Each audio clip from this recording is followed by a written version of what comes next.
Hey everyone, in this video we will see how to fix ITV channel not working, Freeview, Freesat and app troubleshooting.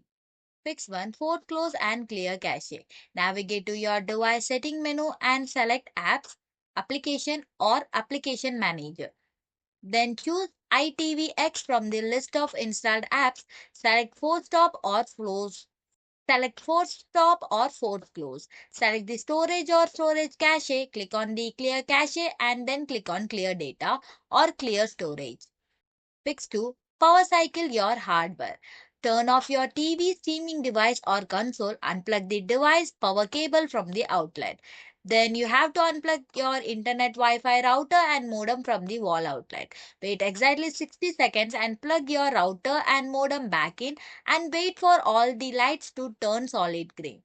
Plug your TV or streaming device back in and power it on.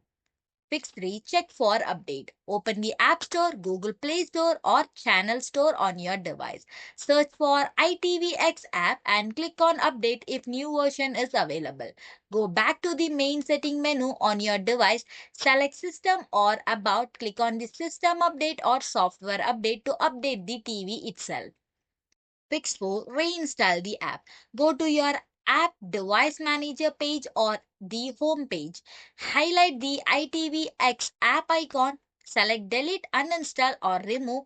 Restart your device completely. Return to the app store. Search for ITVX and download it again. Open the app and log in back into your account with your ITV credential. Fix 5. Disable VPNs and ad blockers. On your device VPN application, if is used, click on disconnect or turn off. ITV blocks non-UK IP addresses. If streaming via on a web browser, click the extension icon in the toolbar. Disable or pass any active ad blockers, tracking blockers or strict privacy shield. Refresh the ITVX web page. Fix 6. Retune TV aerial channels.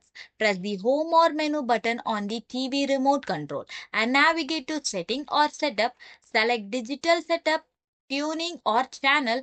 Choose auto tune, auto scan or retune. Wait for the scan to reach 100% completion. Check the ITV channel again after the scan. Thanks for watching.